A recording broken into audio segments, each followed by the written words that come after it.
surnaturel sur ta vie. Amen. La qualité de tes ennemis détermine la qualité de l'onction qui est sur toi. La grâce de Dieu qui est sur toi. Alléluia. Ces gens-là ont fait des complots. Ils se sont complotés pour attaquer. Attaquer qui? Pierre et qui? Et Paul et qui? Barnabas. Mais ce qu'ils ne savaient pas, on n'attaque pas n'importe qui. On ne combat pas n'importe qui. On ne menace pas n'importe qui. On ne mange pas n'importe qui. Alléluia. On ne mange pas n'importe qui. On ne tue pas n'importe qui. On n'enterre pas n'importe qui. On ne met pas en prison n'importe qui. Je dis on ne met pas en prison n'importe qui. Alléluia. On ne combat pas n'importe qui. La prison des Romains est tombée. Pourquoi? Parce qu'il y avait un certain Paul et Silas qui étaient jetés dans la prison. Lorsqu'ils ont commencé à chanter, lorsqu'ils ont commencé à adorer, la Bible dit, la gloire de Dieu est descendue. La main de Dieu est tombée. La prison était par terre. Alléluia. Et les prisonniers étaient libres. Bien-aimés, faites attention. Faites attention de ne pas mettre n'importe qui dans ta prison. Il y a des gens qu'on ne met pas dans leur prison. Tu ne peux pas mettre n'importe qui. Si tu les mets dans ta prison, tu risques de voir ta prison tomber. Alléluia. Et tous tes prisonniers sortir. Toi, tu n'es pas n'importe qui. Ils sont complétés, mais ils ne savaient pas. Bien aimé, tu vois le physique, mais tu ne vois pas le surnaturel. Tu vois ce qui est visible, mais tu ne vois pas la chose que Dieu a cachée des gens. Alléluia. Ils ont combattu. On va arrêter. On va leur faire du mal. Ils se sont complotés. Et Dieu doit créer une circonstance. Dieu est le maître des temps et des circonstances. Alléluia. Pour te bénir, Dieu crée des opportunités. Pour te lever, Dieu crée des opportunités. Ces problèmes, c'est une opportunité pour ton élévation. Alléluia. C'est une opportunité. Les réunions qu'ils sont en train de faire là, c'est une opportunité. Alléluia. Ce jour-là, le monde saura que dans le ciel, il y a un Dieu. Dans le ciel, il y a un Dieu. Alléluia. Bien-aimé de Dieu, Dieu a créé une opportunité. Alors que Paul était en train de prêcher, il y a un homme qui est rentré, un potent de pied, boiteux de naissance, n'ayant jamais marché. Jamais marché. Paul parlait de Jésus. Paul parlait de ce jeune homme de Galilée. Paul parlait de cet homme qui était pas un homme physique, un homme normal, qui était 100% homme, qui était 100% Dieu. Paul parlait de la parole qui sortait de la bouche de Dieu, qui est devenu un être humain. Paul parlait des dons de Dieu, de la grâce, de la faveur de Dieu. Alléluia. Paul parlait d'un pont qui réunit les hommes et Dieu. Paul parlait du chemin de la vérité qui donne la vie éternelle. Il dit, je suis le chemin, je suis la vérité et je suis... Oh, je suis quoi? La vie. Moi je dis, je suis le chemin de la vie, le chemin de la vérité qui donne la vie. Amen. Alléluia. Jésus n'est pas seulement le chemin, il n'est pas seulement la vérité, il n'est pas seulement la vie, mais il est le chemin de la vérité qui donne la vie. Amen. Lorsque tu rentres dans ce chemin-là, tu verras la vérité et tu recevras la vie de Dieu. Alléluia. Jésus parlait d'une personne qui est capable de changer, de booster la vie. Jésus parlait d'un nom qui a été élevé souverainement dans le ciel, sur la terre et sous la terre. Un nom qui guérit, un nom qui sauve, un nom qui délivre, un nom qui libère. Alléluia. Jésus.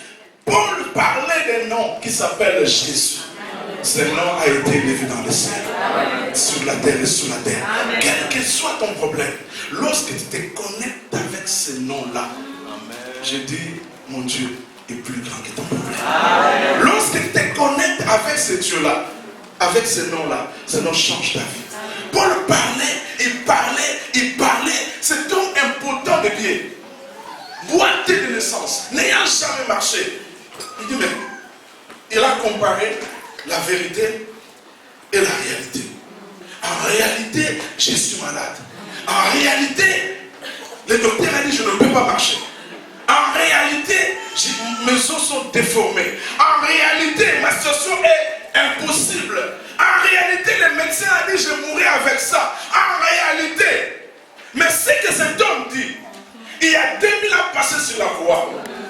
Jésus a porté cette même maladie. Je ne peux plus souffrir parce que quelqu'un a souffert à ma place. Moi, j'ai regardé la vérité et j'ai regardé la réalité. En réalité, je suis malade, mais en vérité, je suis déjà guéri. Est-ce que je vais voir la réalité ou je vais croire à la vérité? Non, je rejette la réalité et je crois à la vérité. Je déclare le livre que les pauvres disent je suis riche, que les malades disent je suis guéri. Alléluia.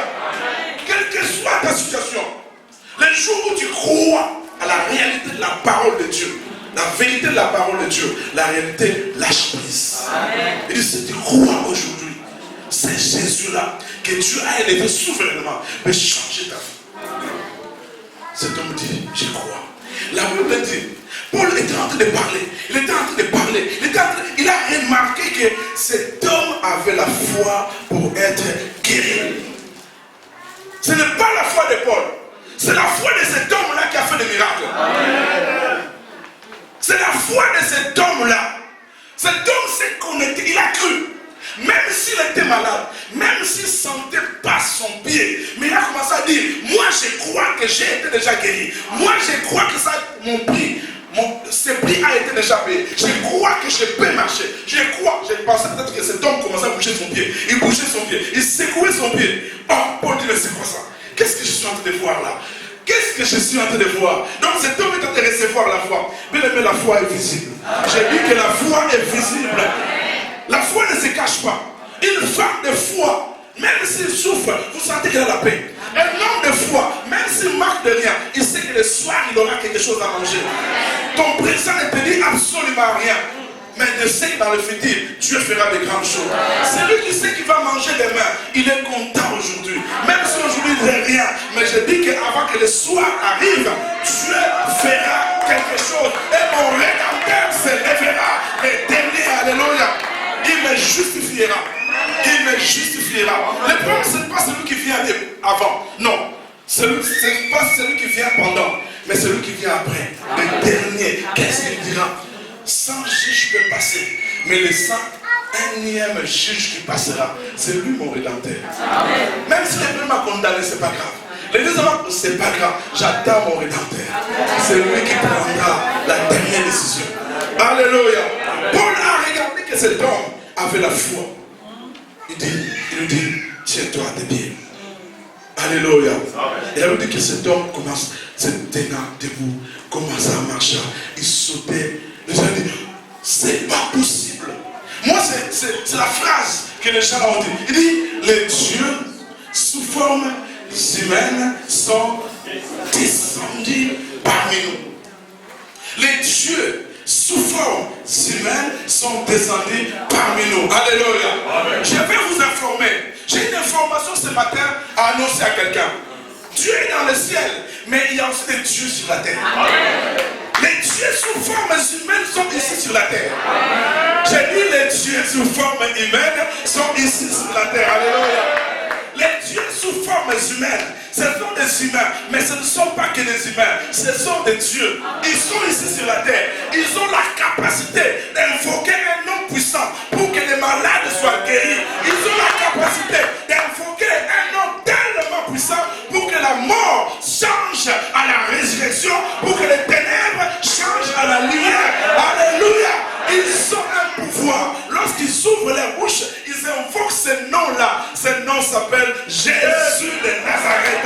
Lorsqu'ils invoquent ce nom-là, les ténèbres changent à la lumière, la mort change à la vie, la maladie change en guérison, le chèque change en victoire, le chèque change en victoire.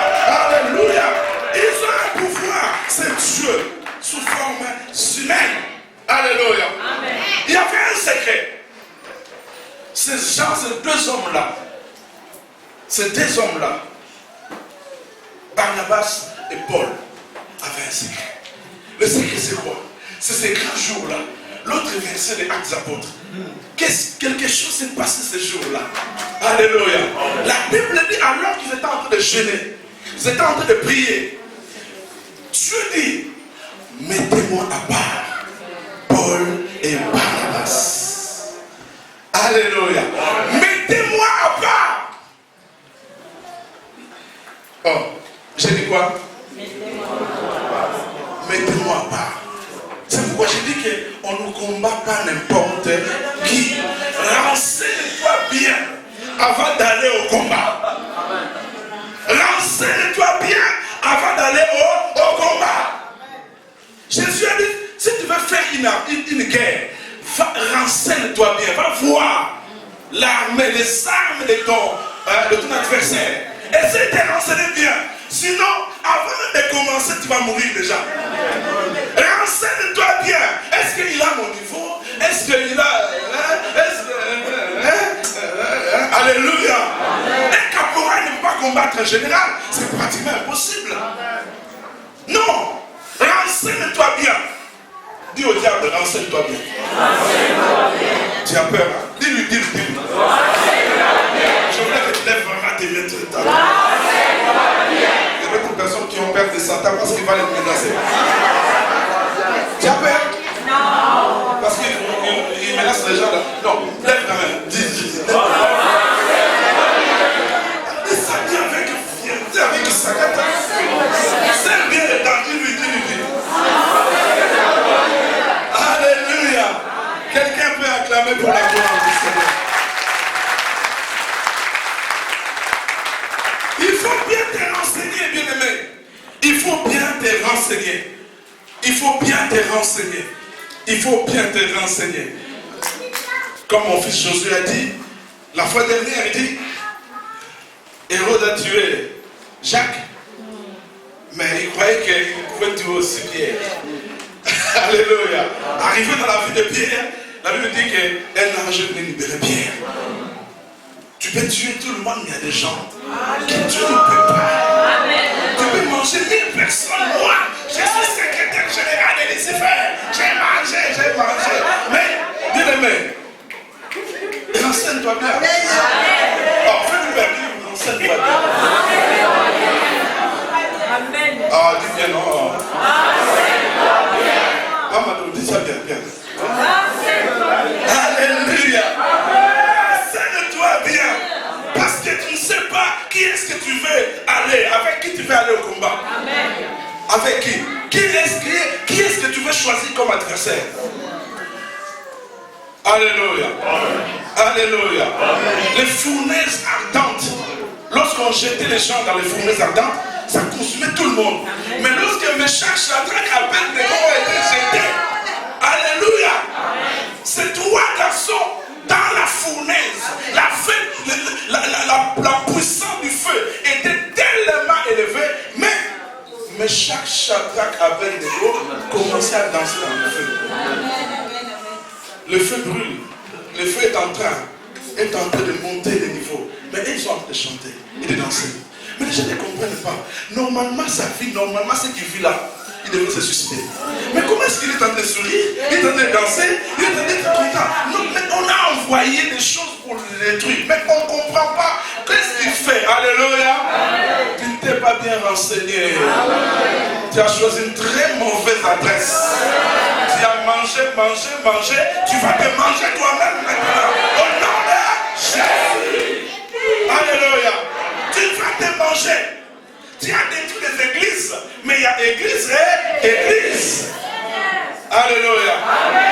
Il y a homme de Dieu et homme de Dieu. Je dis ne touchez pas. La Bible dit ne touchez pas à mes mois. Les mois ne sont pas des pasteurs. Ne sont pas des évangélistes. Un mois c'est quelqu'un que Dieu a mis à part.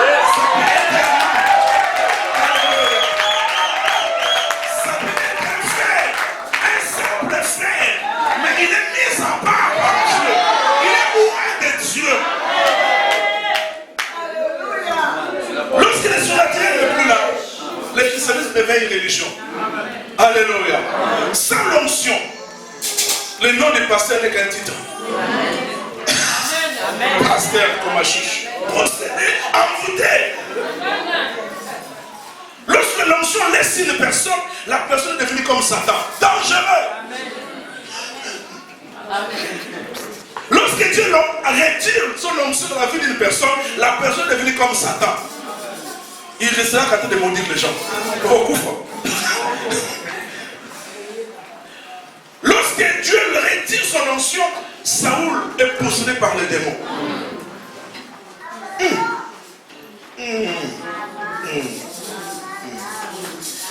attention à un pasteur qui n'a pas d'onction. C'est un sorcier. Amen. Amen. Amen. Ngouzanganga. Pomolo. Faites attention, lorsque Dieu a enlevé l'onction sur Saoul, Saoul était possédé. Il avait envie de tuer David. Lorsque Dieu a retiré son onction sur Satan, Satan est devenu le diable, l'adversaire. Si tu ne vois pas les surnaturels de la vie d'une personne, ne t'approche pas d'elle. Jésus, avant de commencer son ministère, il a attendu l'onction. Jésus était humain, mais il attendait le revêtement. La Bible dit dans Luc 4, 1, Jésus étant revêtu du Saint-Esprit descendu. Il rentrait dans le temple, il prit les livres. Il dit l'Esprit de Dieu est sur moi, car le Saint-Esprit m'a oint. Alléluia. Il attendait. Ne sois pas pressé. Attends les revêtements. Sans l'onction, tu n'iras nulle part. La Bible dit, celui qui est en Christ est devenu une nouvelle créature. Celui qui est en Christ. Christ, c'est un mot en grec on dit Christos. Ça veut dire le oint avec son onction. Celui qui est dans le oint avec son onction. Avant, j'ai prêché, je dis, celui qui est en Christ est devenu une nouvelle créature. Ça veut dire celui qui est en Jésus. Bon, j'ai commencé à 16 ans. Maintenant, je vais avoir 50 ans bientôt. Je suis passé d'avoir 50 ans. Bientôt. Je disais, celui qui est en Christ, ça veut dire celui qui est en Jésus. Mais avec l'onction, parce que l'onction nous enseigne. Amen. Alléluia. L'onction dit non. Celui qui est en Christ, ce n'est pas celui qui est en Jésus. Celui qui est oint, celui qui vit dans l'onction, celui qui a les revêtements du Saint-Esprit est devenu une nouvelle créature. Les choses anciennes sont passées, toutes sont devenues nouvelles. Donc les choses qui l'ont bloqué hier ne pourront jamais les bloquer avec l'onction. Les maladies qui l'ont terrassé hier ne pourront jamais les terrasser parce que l'onction fait la différence. L'onction crée la différence. Pas un pas sans l'onction. Alléluia. C'est pourquoi Dieu devait choisir 3 formes de personnes pour le mettre à part. Le mettre à part. Dans l'Ancien Testament, il y avait 3 formes de personnes que Dieu mettait à part. Il y avait le roi, il y avait les prophètes, il y avait les sacrificateurs. 3 formes de personnes. Pourquoi? Lorsque Dieu te trouve important, utile, il doit te mettre à part. Il doit te mettre à part parce que tu vas affronter des choses. Il faut qu'il te mette à part. Dieu doit te mettre